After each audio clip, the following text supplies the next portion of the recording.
Headlines प्रायोजक राम बंधू लोणचे. आता प्रत्येक जण जिंकेल.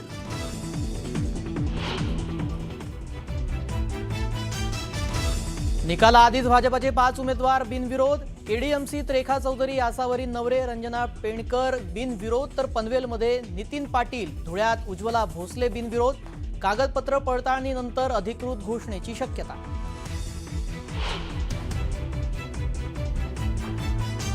छत्रपती संभाजीनगरमध्ये भाजपाचे इच्छुक उमेदवार आक्रमक. भागवत कराड यांच्या कारला घेराव घालत नाराजांचा तीव्र आक्रोश. कराड आणि सावेन विरोधात भाजप कार्यकर्त्यांची जोरदार घोषणाबाजी.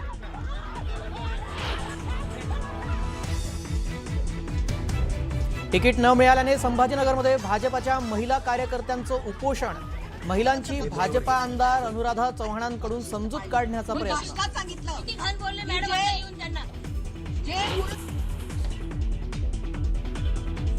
मीरा भाईंदरमध्ये उत्तर भारतीय महापौर बनेल. भाजप नेते कृपाशंकर सिंह यांच्या दाव्यानं नवा वाद पेटण्याची शक्यता.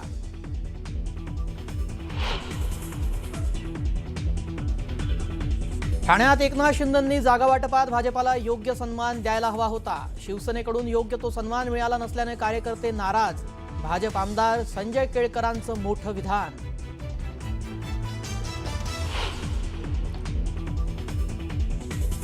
तुमची निष्ठा तिकिटावर की पैशांवर? तर तिकिटावर निष्ठा असणारे निघून गेले, मात्र त्यांना दुसऱ्या पक्षात लगेच तिकीट कसं मिळतं? संजय राऊतांचा बंडखोरांवर सवाल उपस्थित करत जोरदार टोला.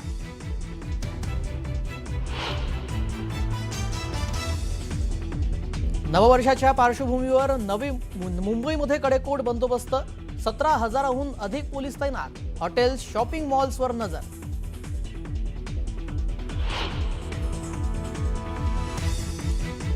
आणि 31 डिसेंबरच्या सेलिब्रेशनसाठी पर्यटकांची समुद्र किनाऱ्यांना प्रचंड पसंती.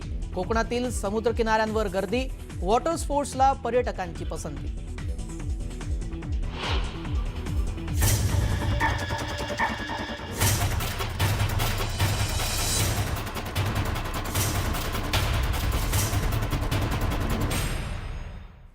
नमस्कार, मी श्रेयस पांडे. तुम्ही पाहताय न्यूज 18 लोकमत. बातमीपत्रात आपलं स्वागत. आता बातम्या सविस्तररित्या पाहूयात.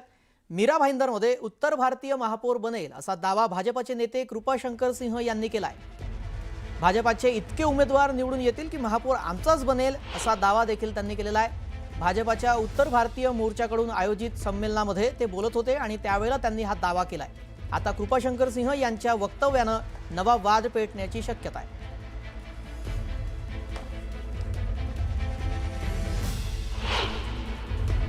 हम इतना नगर सेवक चुन देंगे उत्तर भारतीय समाज का महापौर बनेगा. शिवसेना का यही कहना है कि जोरों शोरों पे हमारा बैठेगा, तो टक्कर कोई टक्कर नहीं है. त्यांचं लक्ष हे मुस्लिम मतदार आहे आणि आतमध्ये म्हणतात आपण मुस्लिम मराठी युती करूया. मुंबईतला मराठी हिंदू असो की गुजराती असो की हिंदी भाषी हिंदू असो, मुंबईतला हिंदू हे कटकारस्थान मुस्लिम मुंबई होऊ देणार नाही. की कुठल्याही परिस्थितीमध्ये मुंबई महानगरपालिकेवर महायुतीचाच महापौर बसेल आणि तो मराठी असेल, ही आमची भूमिका आहे. आम्ही निश्चितपणे त्या विषयावर विचार करू, परंतु जास्तीत जास्त महाराष्ट्रात राहणाऱ्या प्रत्येक ठिकाणी हा मराठी उमेदवार निवडून यायला पाहिजे असं प्रत्येकाला वाटत असताना प्रत्येक ठिकाणी वेगवेगळे निर्णय हे त्यांच्या निवडून आलेल्या नगरसेवकांच्या म्हणण्यानुसार घ्यावे लागतात. राहिला प्रश्न कृपाशंकर सिंह यांचा, तो त्यांचा निर्णय आहे. आता आम्ही त्या विषयावर काय बोलणार? मीरा भाईंदर हे काय मुंबईपासून लांब नाहीये. कल्याण, डोंबिवली, ठाणा हे काय मुंबईपासून लांब नाहीये. हळूहळू जसं आम्ही सांगतोय की मुंबई वेगळी केली जाणार आहे, मुंबईचं वर्चस्व कमी करायचा प्रयत्न आहे, त्याचा एक भाग म्हणूनच ह्याची सुरुवात मीरा भाईंदरला झालेली आहे. आणि दुर्दैवाने म्हणावं लागेल की त्यांच्याबरोबर असलेली पक्षातली लोक युतीसाठी आग्रही होते, युती झाली नाही म्हणून घेऊन मोठ्या प्रमाणात आरडाओरड करतायत. का नाही या विषयावरती ते बोलतायत? का नाही ना ते जाब विचारतायत? म्हणजे थोडक्यात या सर्व गोष्टीला साथ देण्याचं कामच त्यांचे असलेले मित्रपक्ष करतायत. एक लक्षात ठेवा, पक्षाची भूमिका मी मगाशी जसं सांगितलं, भाजपा पक्षाची भूमिका मांडण्याचे अधिकार कृपाशंकर सिंगला दिले असतील असं मला वाटत नाही. त्याच्यामध्ये स्वतः मुख्यमंत्री बोलतील ना. शेवटी मी मगाशी जसं सांगितलं की मी आज तुमच्याशी संवाद साधतोय, पण माझ्या पक्षाचं धोरण ठरवण्याचा अधिकार मला दिलेला नाही. मी जरी राज्याचा मंत्री असलो तरी ते उपमुख्यमंत्री शिंदेसाहेबच ठरवणार आहेत. तशाच पद्धतीनं भाजपाचं धोरण ठरवायचं, मुंबई महानगरपालिकेचा महापौर करायचं धोरण हे कृपाशंकर सिंग ठरवणार आहेत असं मला वाटत नाही. त्याचा निर्णय महायुतीतले सगळे नेते बसून घेतील. नाही, आता उत्तर भारतीय जातो उत्तर भारतीय म्हणतो, बिहारी जातो बिहारी म्हणतो, आणि ज्याला उद्या गुजराती जाईल गुजराती म्हणेल. आता ज्यांना त्यांना मतं घेण्यासाठी असे पद्धतीनं भाषणं करावे लागतात, स्टेटमेंट करावे लागतात. पण मुंबई आणि आसपासचा परिसर हा कधीही जात आपला भाषावाद कधी सहन करत नाही. कोणीही झाला तरी लोकांच्या बहुमताने तो महापौर ठरतो. कृपाशंकर सिंग जी म्हणत असतील तर तो त्यांच्या पक्षाचा दावा आहे, त्यावर मला बोलण्याची गरज वाटत नाही. पुढची बातमी पाहूया. आता महापालिका निवडणुकीसाठी अर्ज दाखल करण्याची वेळ संपलेली आहे आणि आता खऱ्या अर्थानं प्रचाराला सुरुवात होणार आहे. 4 जानेवारी रोजी ठाकरेंच्या संयुक्त पत्रकार परिषदेमध्ये वचननामा प्रकाशित होणार. 5 जानेवारी रोजी पूर्व उपनगरामध्ये दोन्ही ठाकरे बंधू प्रचाराचा नारळ फोडणार आहे. एकूण 3 संयुक्त सभा ठाकरे बंधूंच्या मुंबईमध्ये होणार आहे. दुसरी पश्चिम उपनगरात आणि तिसरी शेवटची सभा ही मध्य मुंबईमध्ये म्हणजेच शिवाजी पार्कवर होणार आहे. त्या व्यतिरिक्त नाशिक, संभाजीनगर आणि कल्याण डोंबिवलीमध्ये देखील सभेचं नियोजन आहे.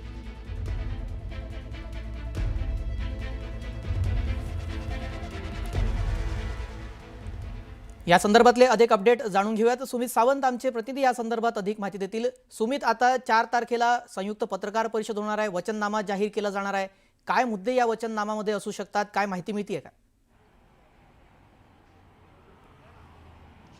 सध्यापुरतं वचननामा प्रसिद्ध केला जाणार आहे आणि तो 4 तारखेला या सगळ्या संदर्भातली माहिती समोर आली आहे. वचननाम्यामध्ये नेमकं काय असेल या सगळ्या संदर्भातली गुप्तता पाळण्यात आलेली आहे. 4 तारखेला संयुक्त एक पत्रकार परिषद घेतली जाईल आणि या पत्रकार परिषदेमधून वचननामा प्रसिद्ध केला जाईल, जाहीर केला जाईल.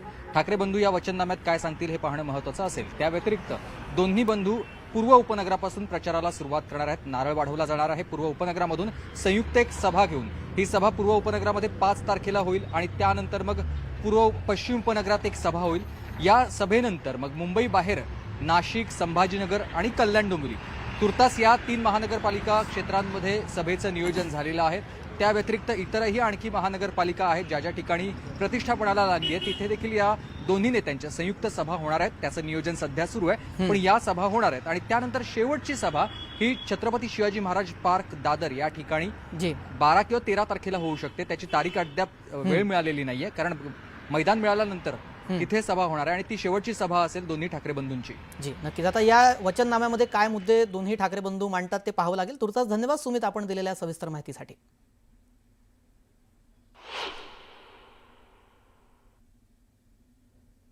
पुढची बातमी पाहूया. मीरा भाईंदरमध्ये युती तुटलेली आहे. मीरा भाईंदर पालिकेमध्ये भाजप आता स्वबळावर निवडणूक लढणार आहे.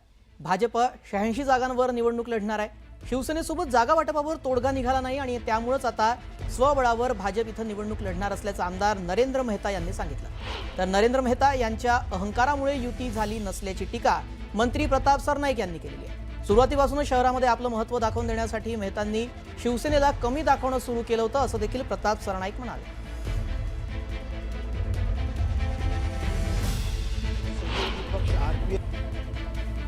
आपला एक प्रस्ताव दिलेला, आम्ही आमचा एक प्रस्ताव दिलेला, पण ठीक आहे, प्रत्येक पक्षाला वाटतो त्यांचा पक्ष वाढावं. काही कारणास्तव झालं नाही तर आता आम्ही मैत्रीपूर्ण लढत लढू. तेही लढतात, आम्ही लढू. मीरा भाईंदरमध्ये जनधार हा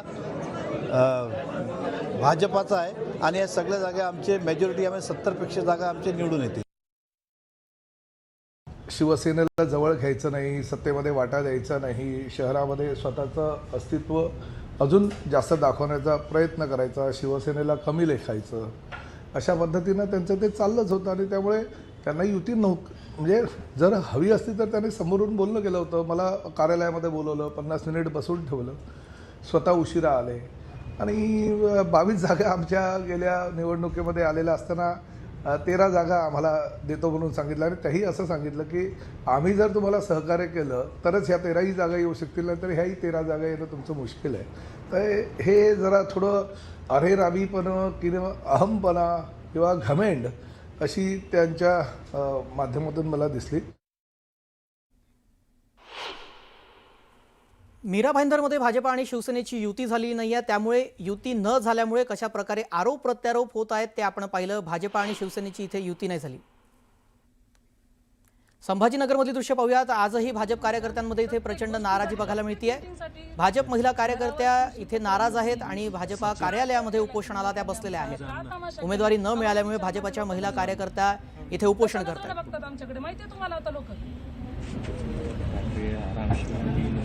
मी जर बोलले ना तर खूप घाण शब्द आहे आणि तो मला स्वतःसाठी किंवा माझ्या कुठल्याच महिलेसाठी बोलून घ्यायचा नाही, या अर्थाने बघतात आमच्याकडे आता.